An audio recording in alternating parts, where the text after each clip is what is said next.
चैत्र पौर्णिमा याचं महत्व आपल्याला माहित असलं पाहिजे। कारण भगवान बुद्धाच्या जीवनामध्ये पौर्णिमा ही खूप महत्वाची गोष्ट आहे। कारण पौर्णिमेचं जसं चंद्र सुंदर दिसते त्या पद्धतीनंच तथागतांना प्रत्येक पौर्णिमेला कुठलं ना कुठलं संदर्भ जोडलेले आहे। मग चैत्र पौर्णिमेचा संदर्भ तथागत भगवान बुद्धांच्या जीवनाशी जोडून जर बघितलं तर तथागत भगवान बुद्धांना चैत्र पौर्णिमेला माता सुजाता ही आपल्या सेविकीला सांगितली होती, जंगलामध्ये जाऊन आपण वनदेवतेला भोजन द्यायचं आहे, तर एका झाडाला पूजा करायची आहे। कारण अगोदर निसर्गाचीच पूजा करत होते या भारत देशातले लोक, निसर्गाची पूजा करत होते, नदीची पूजा करत होते। म्हणून माता सुजाताची सेविका ही जंगलात गेली, जंगलात जाऊन एका झाडाखाली व्यवस्थितपणानं पूर्ण झाडून घेत होती। जसं जसं दिवस उजळत होत तेव्हा तिला कळालं की या झाडाखाली कोणीतरी बसून आहे। त्या व्यक्तीकडे बघितल्यानंतर त्या व्यक्तीचे जे हाडं होते पोटाचे फासळ्यात ते पूर्ण पाठीला गेल्यासारखं दिसत होते, पोटाला मांस नव्हतं। तेव्हा तिला असं काहीतरी अदृश्य वाटलं की हे वनदेवता आहेत।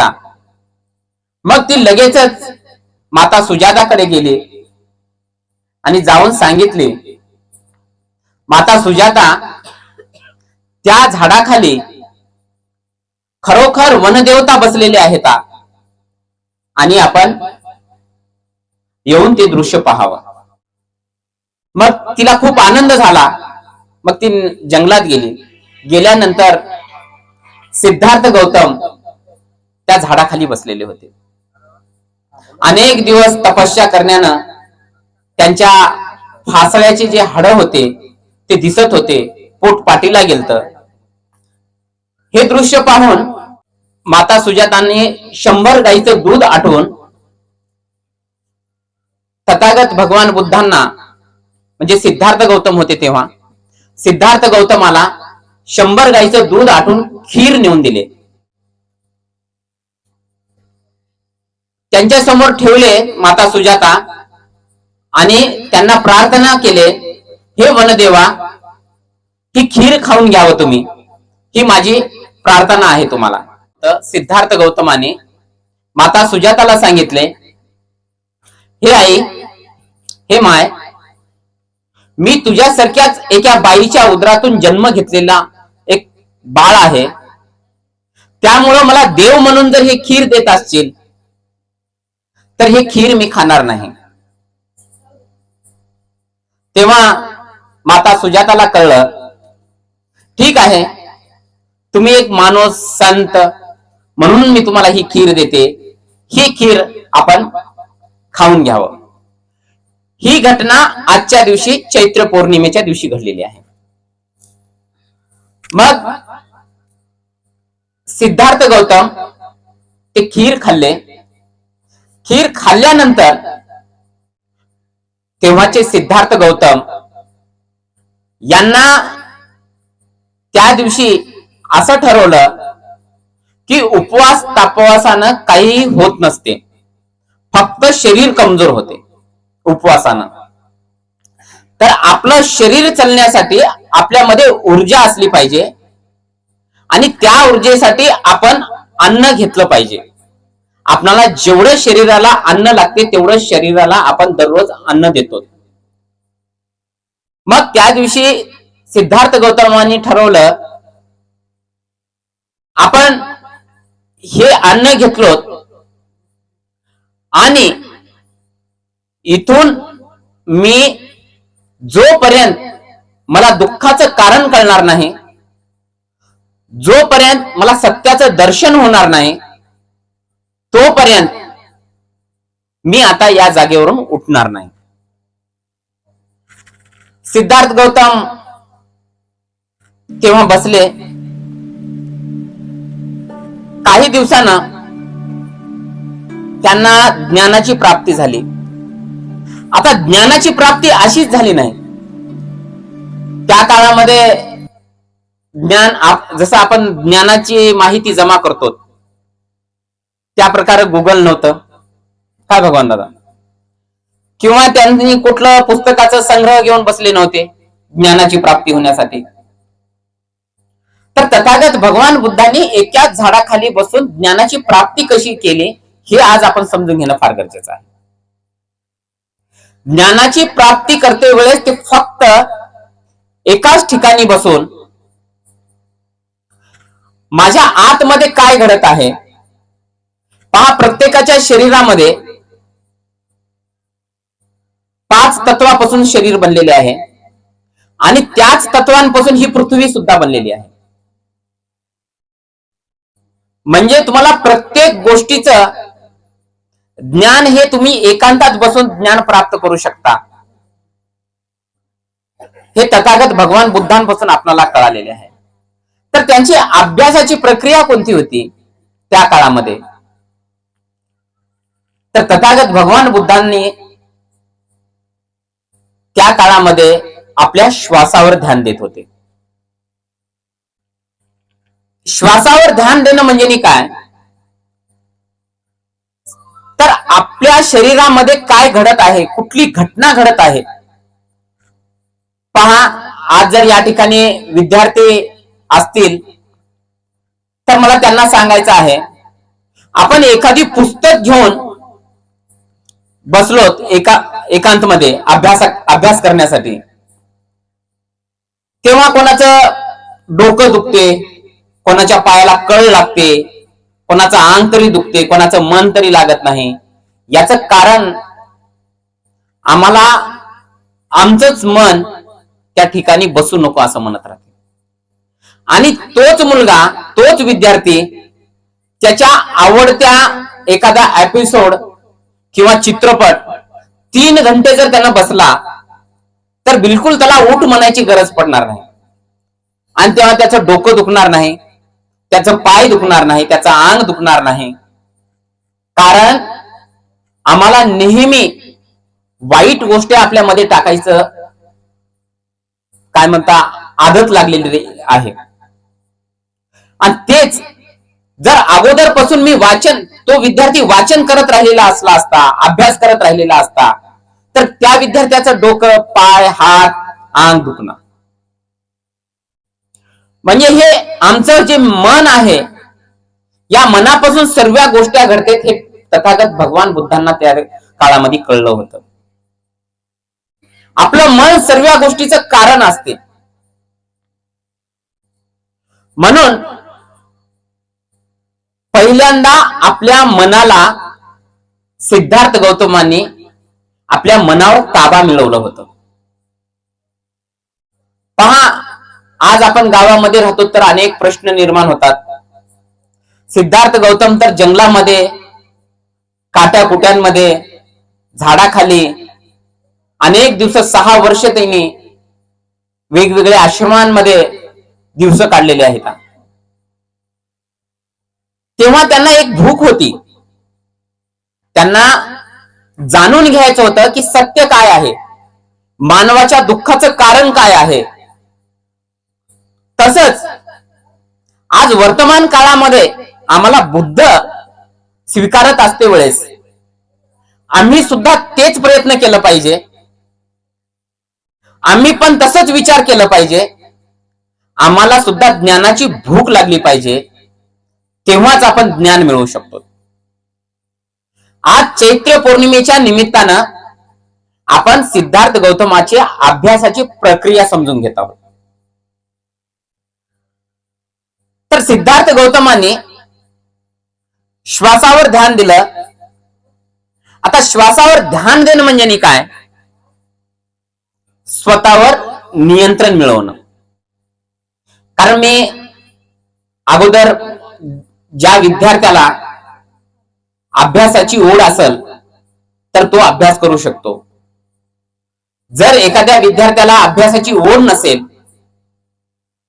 तर त्या विद्यार्थ्याला आपण कोणत्या पद्धतीनं अभ्यासापर्यंत पोहोचवता येते हे तथागत भगवान बुद्धांच्या प्रशिक्षणामधून आपण समजून घेतलं पाहिजे.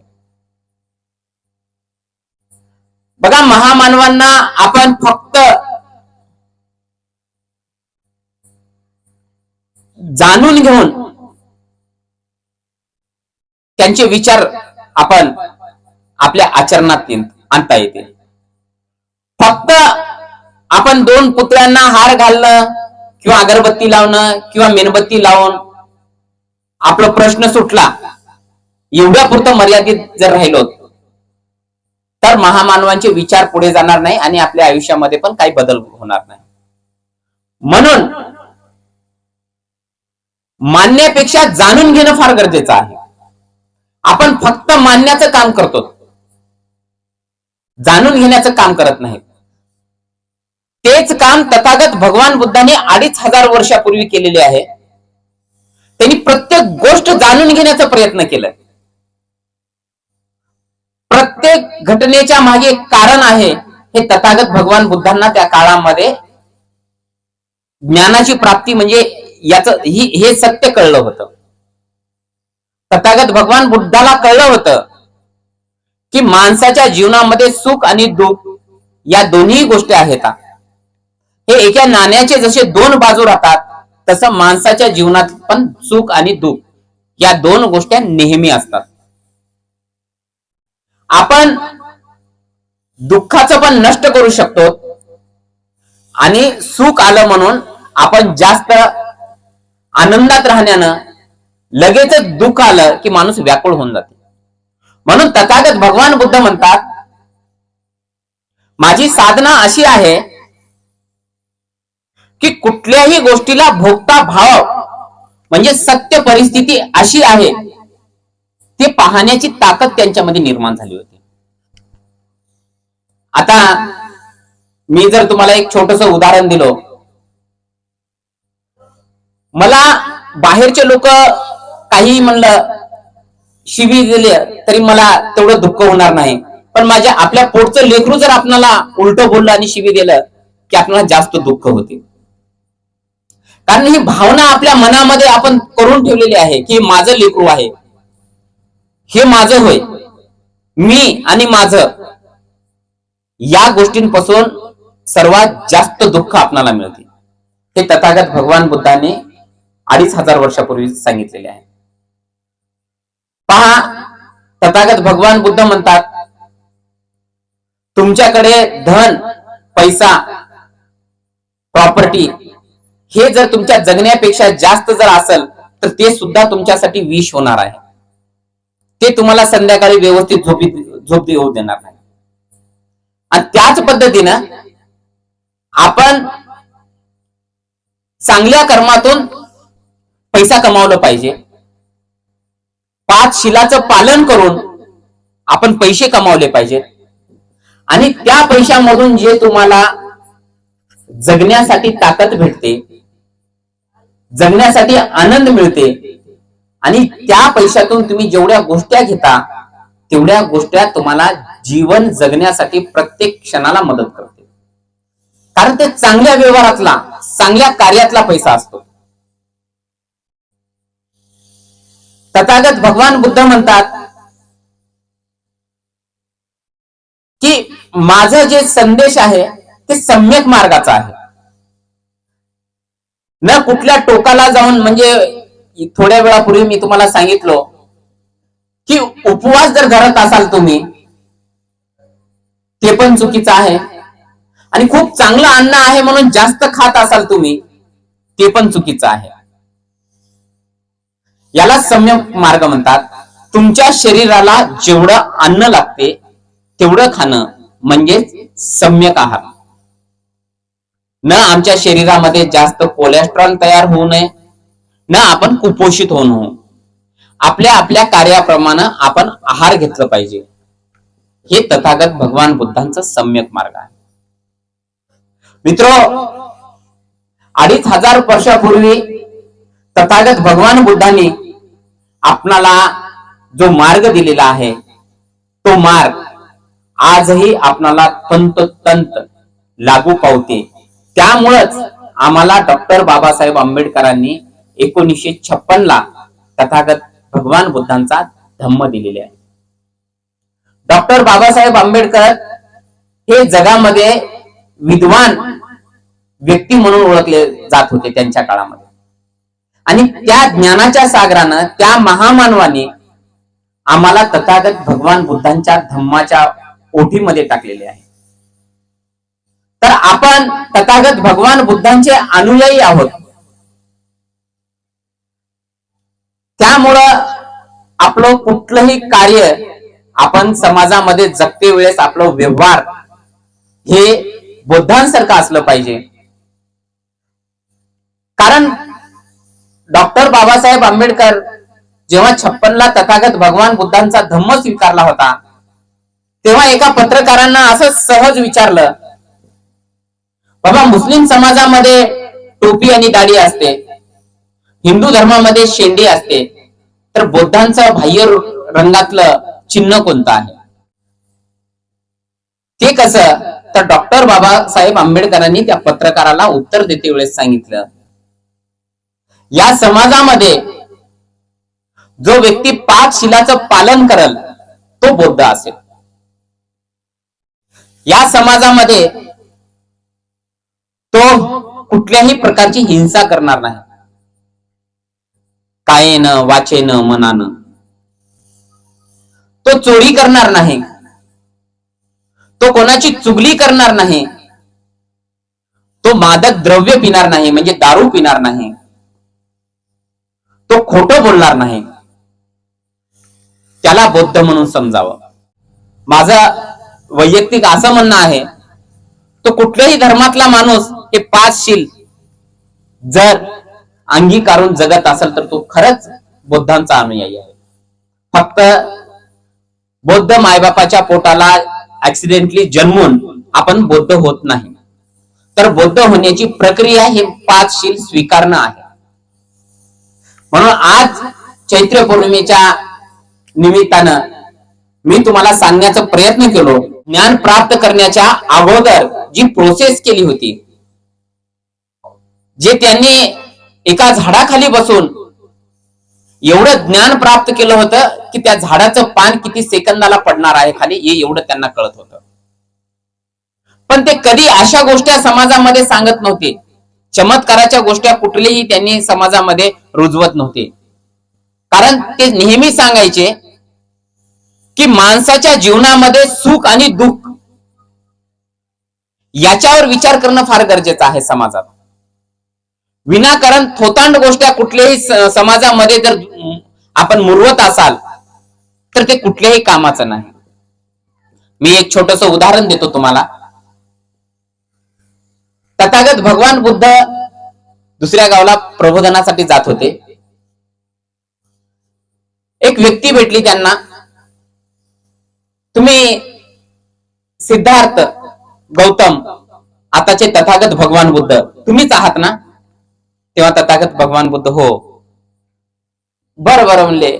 नदीच्या काठावर जाऊन थांबले. त्यांनी ती जहाज पलीकडून येत होती. तर मला एक ज्ञान प्राप्त झालेले आहे ते तुम्ही पहा म्हणून सिद्धार्थ गौतमाला ती व्यक्ती नदीवर पाण्यावर चालून दाखवला. तो पळत गेला आणि पळत आला पाण्यावर. आल्यानंतर मग ती जहाज पण आली तेवढ्यामध्ये. मग तथागत भगवान बुद्ध आणि ती व्यक्ती त्या जहाजामध्ये बसले. मग तो संवाद करून आला तथागत भगवान बुद्धांना. तो म्हणून आला, पहा तुम्हाला पाण्यावर चालता येते का? बुद्ध म्हणले, नाही मला पाण्यावर चालता येते पण मला कोणी ओळखच ना बघा. तुम्हाला पूर्ण म्हणजे इकडं जे आताचं बिहार जे आहे, तथागत भगवान बुद्धांची कर्मभूमी बिहारची आहे. जे राजगिरी आहे तिकडं, नालंदा आहे, गया आहे, या एरियामध्ये तुम्हाला सर्वजण ओळखते पण मला कोणीच ओळखना. मी पाण्यावर चालतो तरी मी तुमच्यापेक्षा किती शक्तिशाली आहे. मग त्यांचा संवाद होत होत होत त्या काठावर गेले. त्या काठावरून उतरल्यानंतर त्या जहाजवाल्या व्यक्तीला आजचे एक 10 रुपये धरा, तेव्हाचे एकाना पैसा दिले. आनंदानं काढून तथागत भगवान बुद्धाचा 1 आना पैसा आणि आनंदाचा 1 पैसा, ती पण व्यक्ती 1 पैसा दिली. नंतर तथागत भगवान बुद्ध त्या व्यक्तीला म्हणाले, किती वर्ष लागले हे पाण्यावर चालण्यासाठी तुम्हाला, हे ज्ञान किंवा हे शिक्षण घेण्यासाठी? तर तो म्हणाला, मला 15 वर्ष लागले पाण्यावर चालण्यासाठी. तर त्यांनी काय म्हणले, तथागत भगवान बुद्ध, तुम्ही 1 पैशाची कला शिकण्यासाठी 15 वर्ष वाया घाललात आणि माणसाच्या जीवनामध्ये ही कुठलीही उपयोगाला येणारी कला नाही.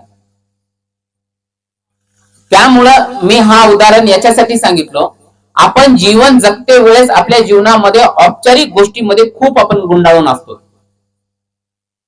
विनाकारण नको त्या गोष्टीवर आपण विचार करत असतो, विनाकारण आपण वेळ घालत असतो. 5 महिला एका ठिकाणी बसल्यानंतर आपण माता रमाई बद्दल, माता सावित्री बद्दल, माता जिजाई बद्दल चर्चा केलं तर आपल्या घरामध्ये शिवाजी महाराज घडते, आपल्या घरामध्ये डॉक्टर बाबासाहेब घडतात, आपल्या घरामध्ये महात्मा फुले घडतात.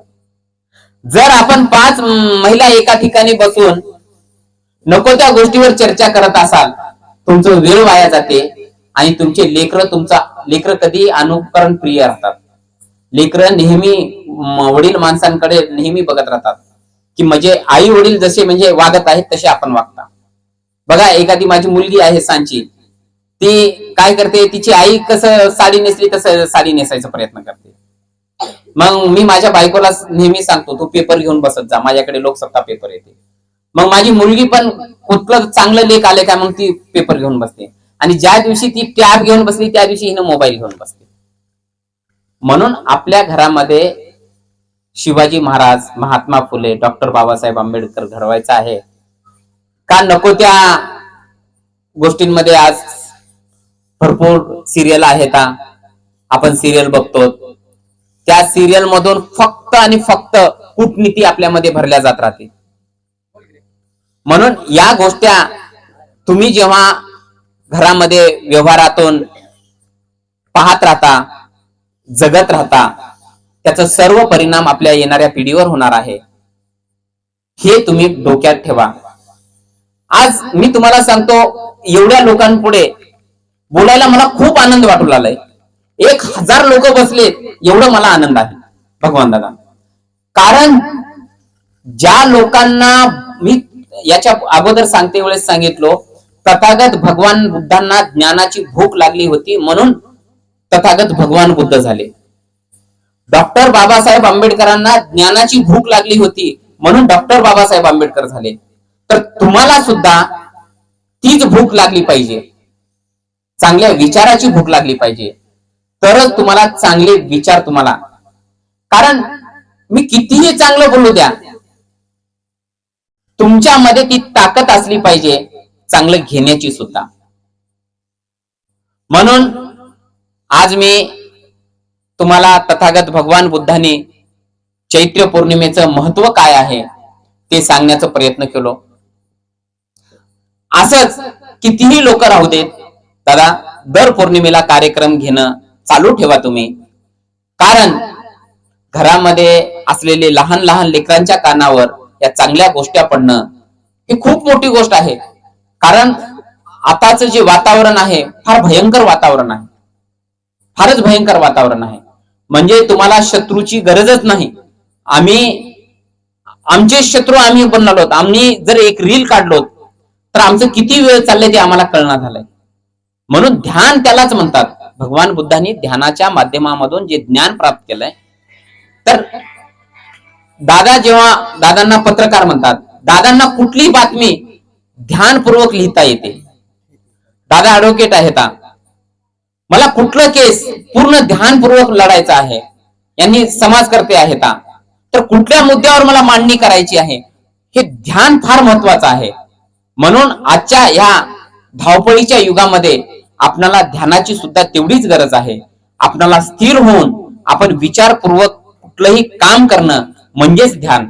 आज आपल्याला डोळे झाकून एका ठिकाणी झाडाखाली किंवा घरामध्ये बसायचं गरज नाही, त्याला ध्यान म्हणत नाहीत. ध्यान म्हणजे वर्तमान काळातलं ध्यान आपण स्वीकारणं गरजेचं आहे. कारण डॉक्टर बाबासाहेब आंबेडकरांनी सुद्धा आम्हाला जेव्हा बुद्ध देत होते तेव्हा सुद्धा वर्तमान काळातला बुद्ध दिले त्यांनी, आम्हाला उपयोगी असणारा बुद्ध दिले. बघा, डोळे झाकून असलेली मूर्ती डॉक्टर बाबासाहेब आंबेडकरांना आवडीत नव्हती. डॉक्टर बाबासाहेब आंबेडकरांना उभी असलेली मूर्ती आवडत होती बाबासाहेब बुद्धांची. कारण कार्य करणारी मूर्ती पाहिजे मला ध्यानाला उभं शांत बसलेली नाही. तर आम्ही त्या काळातलं त्यांची जी प्रतिक्रिया होती तीच प्रतिक्रिया आज आपण कुठल्या अनुषंगाने वापरू शकतो. ध्यान धारणा ही कुठली ध्यान धारणा? तर मी वाचन करू लागलो तर माझं मन पूर्ण त्या वाचनामध्येच असलं पाहिजे. मी आज माईक मध्ये तुमच्या पुढे बोलू लागलो तर मला याचं भान असलं पाहिजे की आज चैत्र पौर्णिमा आहे, समोर महिला आहेत, समोर आदरणीय आहेत, तर मला त्याच मुद्द्यांवर बोललं पाहिजे. आणि तुम्ही तेवढंच ध्यान लावून ऐकणं गरजेचं आहे, श्रवण करणं गरजेचं आहे. कारण मी काय बोलत आहे म्हणून याला ध्यान धारणा म्हणते. आपण कुठलंही काम करते वेळेस पूर्ण ध्यान देऊन काम करावं हे आपले मोठे लोक घरामध्ये सांगत राहतात. तीच ध्यान धारणा आहे. डॉक्टर बाबासाहेब आंबेडकर आपण नेहमी ऐकतो की एकदा जर पुस्तक घेतले तर 4-5 घंटे त्यांनी पुस्तकातून डोकं बाहेर काढत नव्हते. ते काय आहे तर पूर्ण ध्यान देऊन त्यांनी वाचत होते. त्यांचं ध्यान दुसरीकडे जातच नव्हतं.